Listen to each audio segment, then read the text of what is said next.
Jillian, welcome to the Entrepreneurial Leap podcast. I am so excited to talk to you today. I can't even tell you. And I am thrilled to be here. Awesome. You are so kind to spend some time with me. And I always like to start our conversation actually with a quote. So I'm going to share the quote, and then you could just provide me with your feedback. And if you happen to know who said the quote, that's great. So The quote that I dug up is, energy is everything, and everything is energy. You know what? I don't know if anybody else said it, but that's actually coming from me. Yes, it is. I know. I had to embarrass you at the beginning. Okay. So I love it. Yes. That's what it's all about. So I hope to bring the energy to this space. That's the motto I live by. Everything is about the energy first, and then everything that creates is from that space. Yeah. And so what do you mean by energy? Because we're going to learn more in a moment that you're in the fitness industry. So some people might think about energy in terms of like physical energy, but is that what you're speaking about? No, I'm speaking about just intentional energy. So the positive thoughts, starting with thoughts. So bringing the energy of the right thought to create the right outcome. Mm-hmm.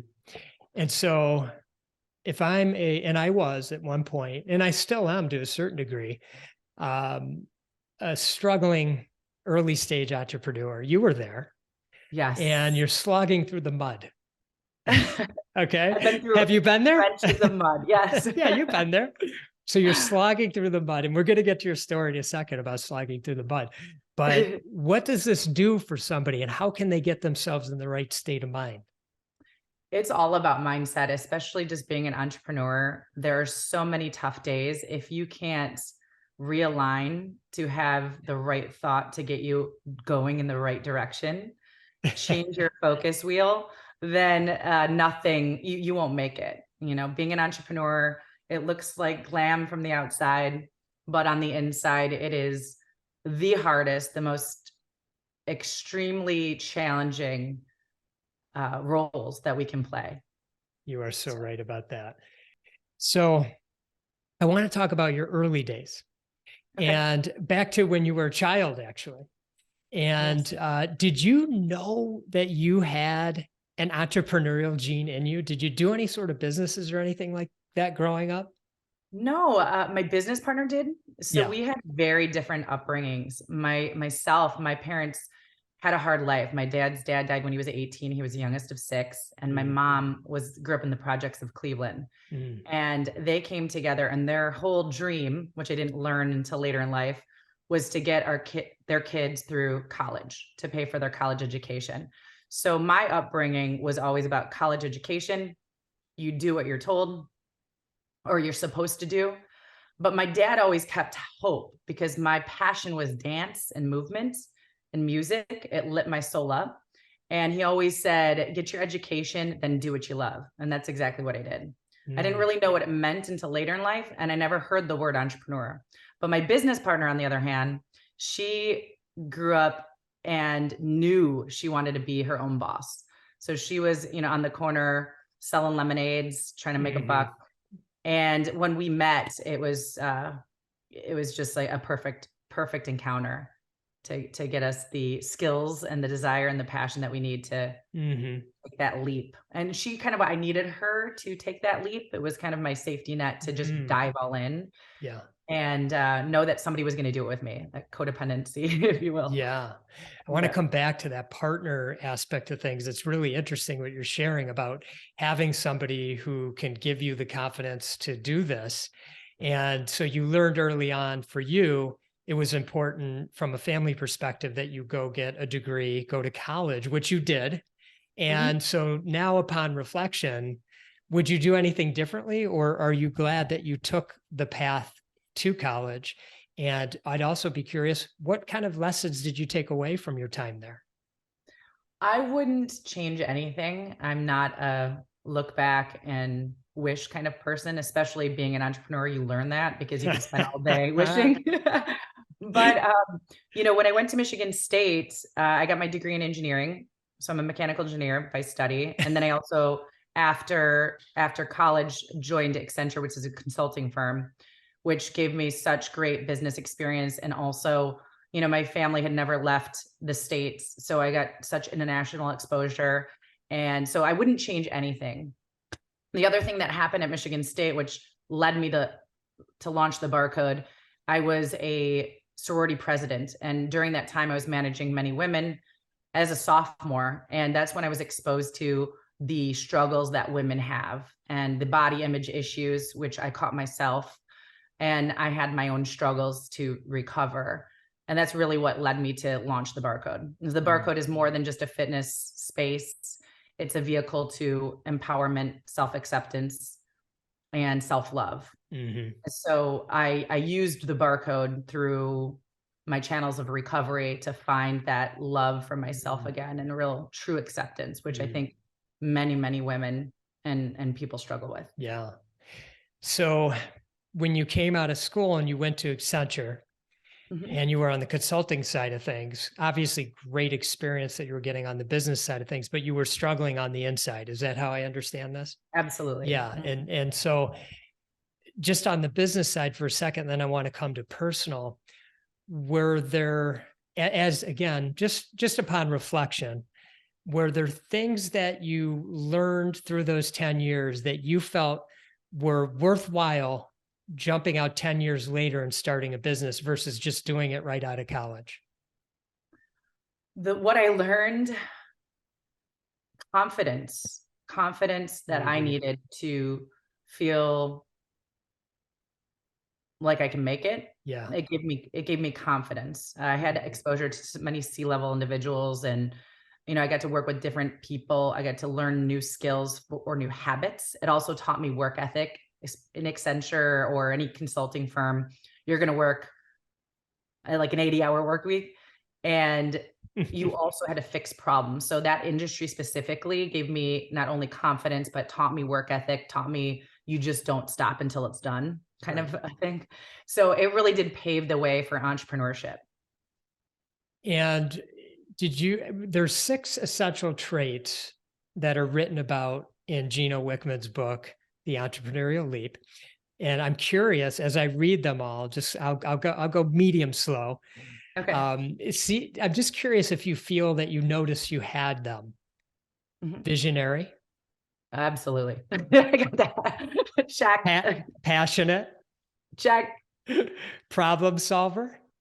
Check. Mechanical engineer. Driven. Check. Okay, this one's going to be interesting. Risk taker. Ooh, learned. That was my business Learned. partner. So that was a learned. Yes. So Ariana is the risk taker. Yep. And that was the codependent that I needed for the risk taking. I love that. Yep. And then responsible. Big check. Absolutely. Right? Yeah, Check. I can tell. I told you I was the first early person to this meeting, right? That's right. Yeah, that's right. You were so on it. And so, this being your first business, your business partner's name is Ariana, I'm sorry. How did you meet Ariana, and how did this whole thing sort of come about? Okay. So we both grew up in Michigan, like I mentioned, very different upbringings. We met through our now husbands. They were friends, or they were boyfriends at the time, and they were friends. They introduced us, and it was kind of just a soul sister moment. We really got along. And then it was fate. We were invited to her house for a New Year's Eve dinner. And during that New Year's Eve dinner, we had little cards on our place settings that said, "What are your goals for 2010?" At the time, I had been going through personal struggles. I, was engaged, and that didn't work out. And I wanted to have my feet on the ground. So I asked Accenture to place me local in Chicago so that I could just personally get some time to figure out what's next. And I was working a local position at Accenture, which freed up so much time. It was, a 50-hour work week versus an 80-hour work week. So I had all this extra time, and I started really diving back into my passion. So teaching classes, working out, using music, and I just loved it so much. So I wanted to start a side business. I was going to start a side business around fitness and wellness. And so when I was at dinner with Ari at her boyfriend's house, it said, what are your goals for 2010? I had a little bit of liquid courage as it was New Year's Eve. And I said, I'm going to start a business in fitness, and I'm really going to amp up women empowerment, completely flip the script, the way that people train, which is about historically lose everything, inches, waist size, and gain all you can, confidence and love for the skin you're in. And she just looked up across the table from me. As I told you, she was the risk taker, knew she wanted to be an entrepreneur. She's like, can I do it with you? I was like, we didn't really know each other. I was like, sure. So we cheersed our glasses, had a grand time that evening. And then sure enough, the next morning, she called me at 8 a.m. and was like, were you serious about last night? Because I'm ready to come over. I said, yeah, let's do it. So we spent 24 hours on January 1st of 2010, learning about each other, the ins and outs of our personal issues, our soul story, and what led us up to today. And that's where we created our mission for the Barre Code, which was to be a best-in-class fitness program to provide personal growth and self-acceptance, and to do so in an empowering environment. And that mission stayed the same throughout our 13 years in business. And we haven't strayed from that mission. Of course, we've taken many turns along the way, because you have to be very nimble as an entrepreneur, but we've stayed tried and true to our passion, our why, and what we're here to do. So there are a couple of things I want to touch on. The first is when you mentioned fate. And I'm wondering if there's any wisdom that you can share around paying attention to that. Okay, I just got the goosebumps. So the universe, God, whatever choice of words you use individually is always there for you. And that's something that entrepreneurs need to have some faith, because there will be hurdles that you could not even imagine that happen. And then there will be answers that you can't imagine that happen, so long as you keep your mindset in the right space.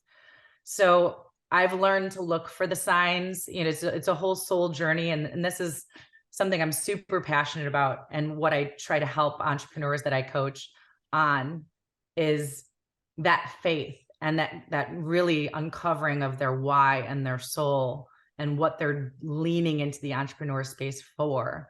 And so that they can start to leverage all that's coming in, and the energy that's showing itself to help you know if you're on the right path, or even when you feel like you're on the right path, wrong path, that your thoughts and your desires will help you turn right back into a direction that you're supposed to be on. Yeah.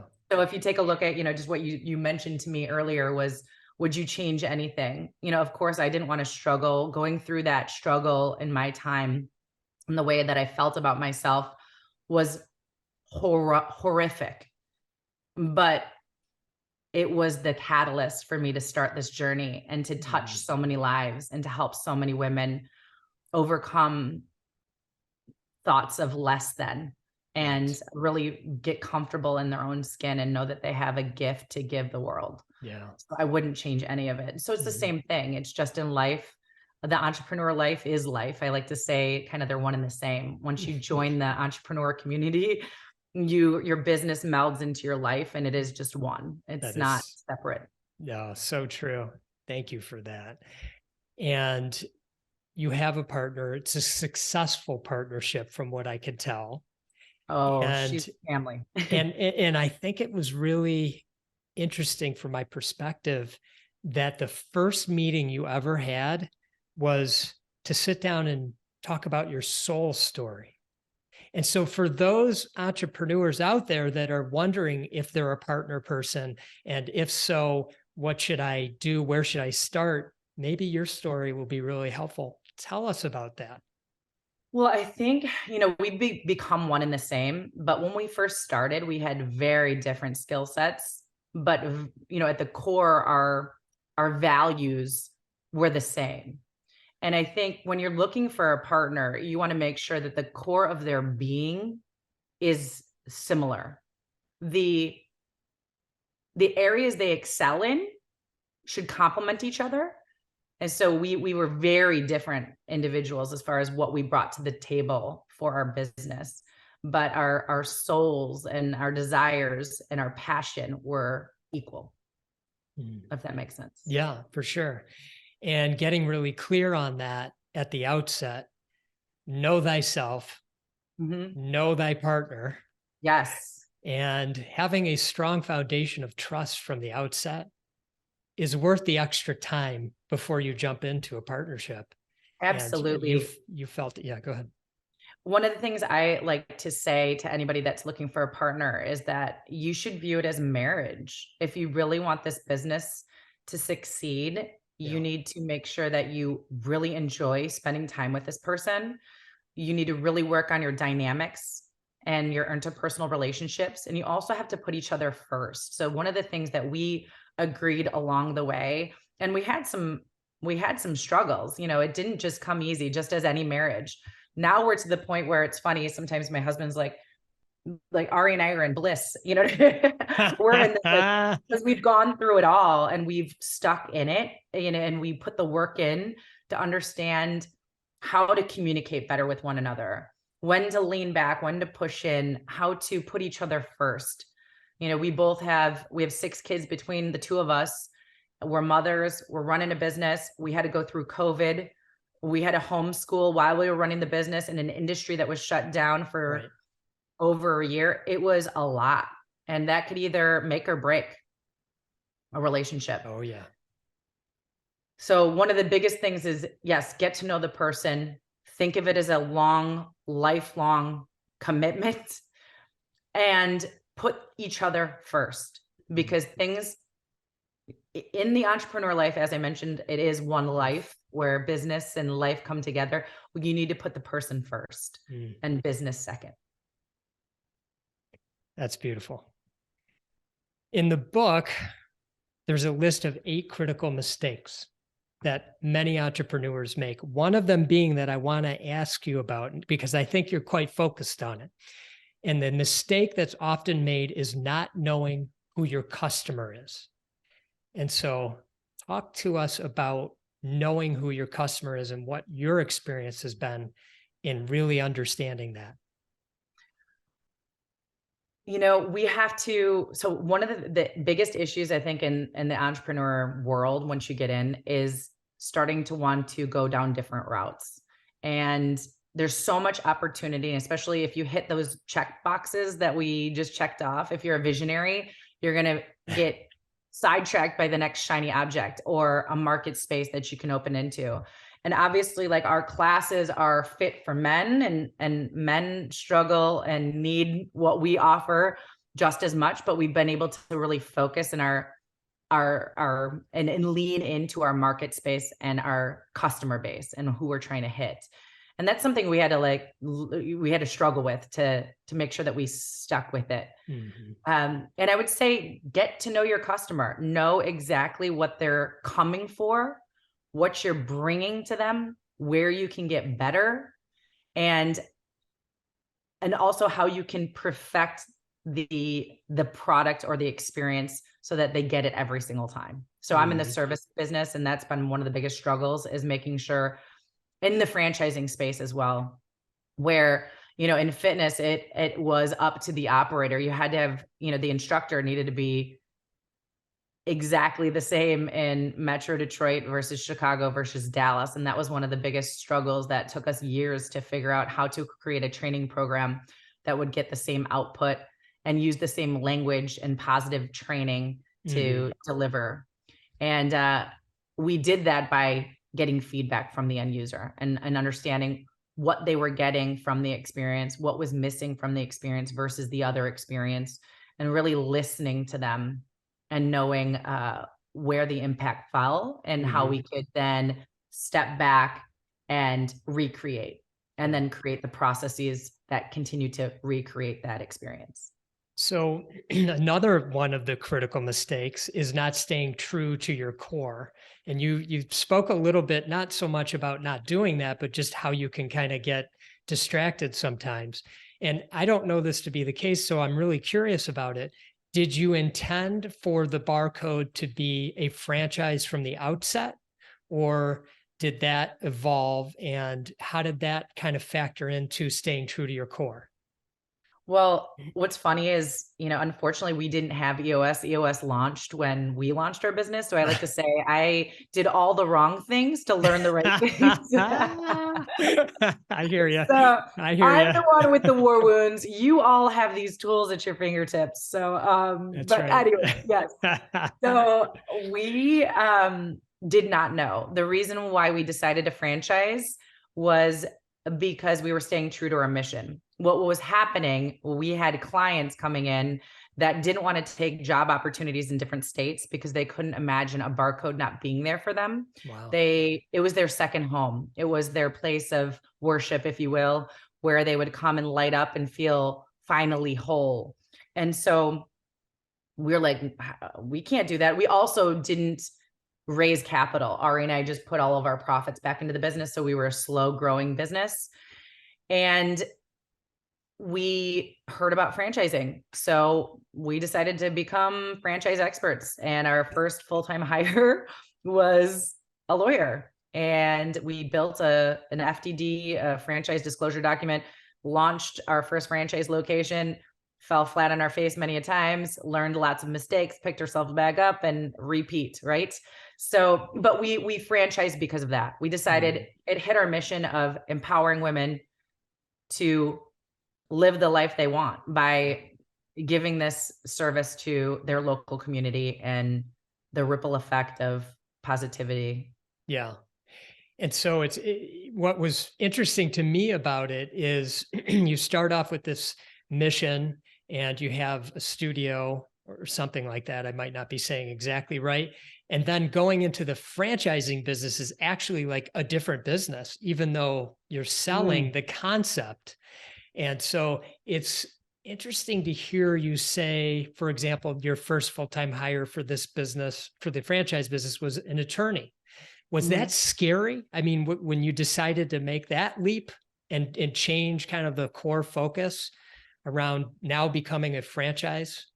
Well, and my lessons learned, it wasn't scary because at the time I didn't have any children and I was just a full-on entrepreneur. So I had already learned the risk taking. So I had that checkbox. So I was ready to go.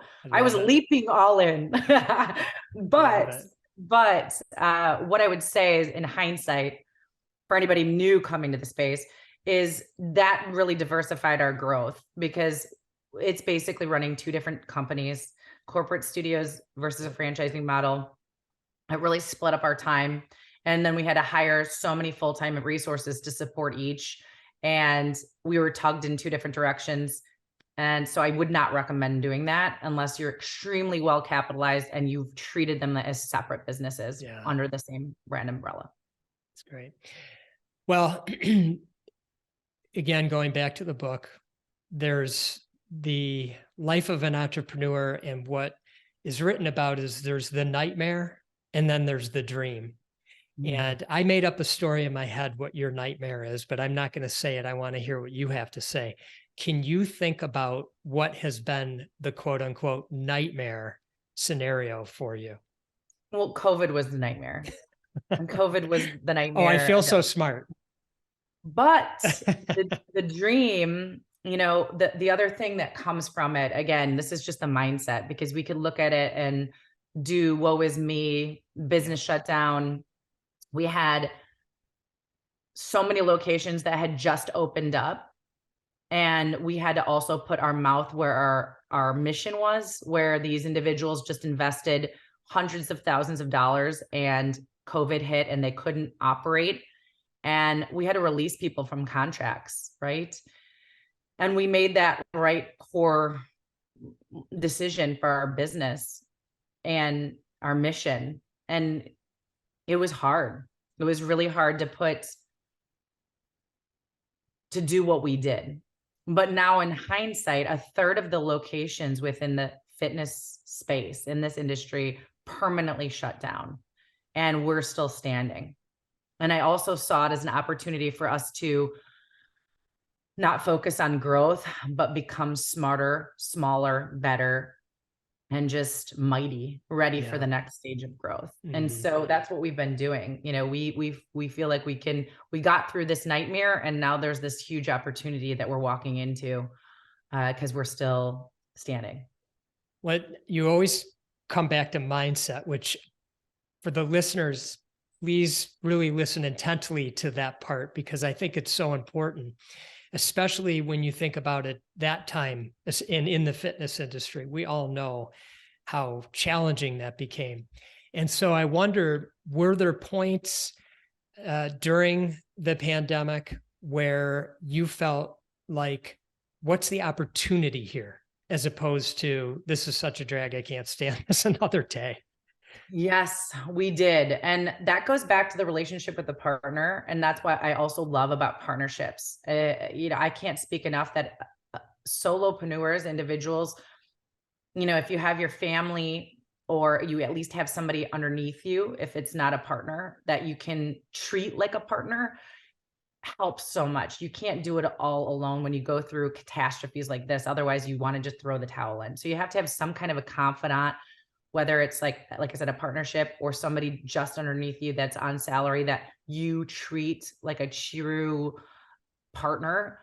Those help so much in times of distress, that, you know, we had each other to pick one another up. And sometimes in the most uncomfortable spaces, like, you just laugh because you can't script what's going on. And, you know, it's like So true. when you think it's bad, it just another thing out, you're like, are you kidding me? So you have to like find humor or find You do. something to keep your spirit going. And Mhm. then when you do, your ideas will flow, or confidence out of nowhere will happen. Like, one of the things that was really cool that happened in COVID, the industry was very competitive. So a lot of us didn't know each other, especially the women in the space and fitness. And Ari and I picked up the phone and called everybody. We were like, hey, you know, hey, Jill Daly, I'm Jillian Lorenz. Like, how you doing at, you know, Daily Method? Or we called up, you know, Sadie Lincoln at Bar 3, and we're like, hey, Sadie, you know. So it became, you know, you got to seize the opportunities Yeah. when catastrophe hits, Yeah. and then find the joy or fun that you can create in it. Yeah. Otherwise, The what's it for? alternative isn't that exciting. So what's the point? Yes. I'm curious, at any point, and maybe it's today, have you had a mentor? And I know you're a great mentor to others, but I'm Yes. curious if you've been a mentee. You know, that's something I've had a few along the way who've crossed our paths. No one consistent, Yeah. but you know, the universe will throw somebody in here and there that I've been able to lean into and use for advice. Fortunately, like, my business partner and I kind of play that role with one another. It Mhm. seems like one person's down, the other person always has to stay up, so that we balance each other out. So we kind of help each other through the ride. But I've definitely leaned into advice through you know, family, friends that were successful in business or entrepreneurs. I also have some, you know, some people from Michigan State that I looked up to, that I would reach out to just for some advice here and there. But one of the things, and we also have a board now, one of the things that I'm truly committed to is having consistent people that I reach out to, where, you know, if I'm in a, you know, if I'm in a place of indecision, that I can always lean into and have them help just listen. Honestly, it's hold space and then give their expertise if they have it, or their opinion, or honestly just regurgitate what they're hearing me say. Because Yeah. one of the things I also think that has been a really big learning lesson in my career, you know, you sometimes when it gets so tough or the business is growing, this was like in 2019 specifically too. Everything was going great and all this stuff. And now all of a sudden we're like, oh, we need this person. This person's going to have the golden ticket, going to have the answer. Or you always think somebody has the answer to that's going to have something that's going to make your business better that you Mhm. can't do. And sometimes you get them and you're like, you know, there's no Yes. golden ticket. I know better than you know? So yes to sound advice for people that have experience in the area. And I think there's nothing better than entrepreneurs that have done it. Yeah. People that have been in it, that can relate to how challenging it can be, or have worn many different hats, or finding skills. Like, for example, fundraising was not in my portfolio because we used all of our profits for a next business. Or if there's something that we were doing for the Barre Code, I would seek help for somebody that's been doing that and done that well. Mm-hmm. But when it comes to your bread and butter, know that you're always going to know best with what you're doing. And there is no magic pill outside of you when it comes to your core, if that makes sense. Yeah, it makes total sense.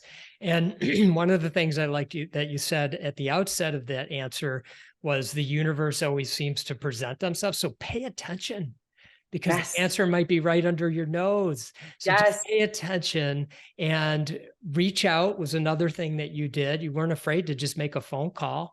And I'm imagining from just speaking with you, you were open, honest, and vulnerable. So just lay it out there. Don't try to sugarcoat any of it.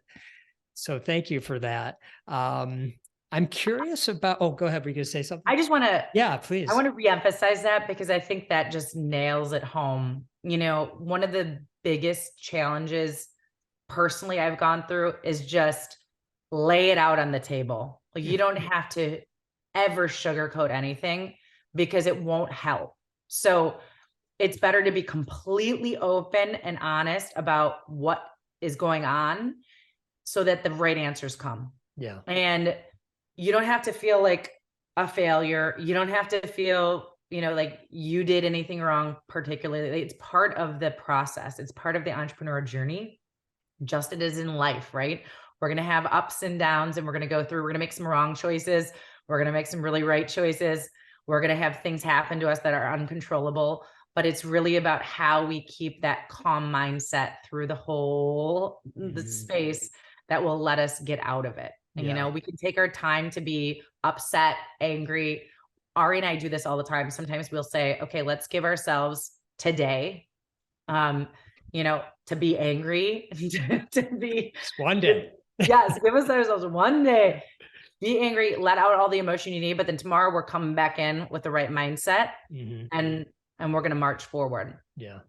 And the other tip I want to say that we learned that was really great: don't make any choices on big choices with less than 24 hours of sitting on it. Because sometimes emotion comes in, and you'll either be excited or be like, let's just do it. Let's leap so quickly into the action, when if we would have been able to just sit on it for a little bit longer, we would have had a much better approach on where we push and pull. So we have this big commitment to ourselves that there's no big decisions made with under 24 hours. So great. There's no rush. No, there's no rush. If it's meant to be, it will That's be. right. So. That's right. Sometimes you have to just let things flow. And 24 hours isn't a horrible amount of time to just sit on something. And it's amazing when you pay attention what comes to you. And I that's what I take away from you. Let's get into like some tactical thing here. When we talk about different stages of businesses and what they're going through, when did you realize the importance of generating cash, just actually having cash on hand? When we started to grow too big. I mean, it was really easy in the beginning because just money was flowing. And so one of the issues that I learned there was when expense didn't matter, we didn't pay attention to that. So both of us don't have accounting or finance backgrounds. If cash was readily available, we would make some choices that in hindsight, if we were actually paying attention to like we are now, we would have not made. But you don't know until you know. But what's great is, now we are very, very much into managing the bottom line, which if you can do that from the onset, even when cash is flowing, you'll be ready and you'll have those reserves for when hard times hit. And again, it's another lesson that we learned. Yeah. Really, really learned. Yeah, and so many have. And, this Yes. idea of having it sometimes cash isn't flowing actually in the early days, and that's even harder, obviously. Yeah. Um, okay, one more I'm curious about in your business, the value of capitalizing on coaching and training and mentoring your employees or your team members. I'm not sure how you refer to them, but is that valuable? Oh my goodness, it is. It is invaluable for entrepreneurs to build their team members and to invest in them individually.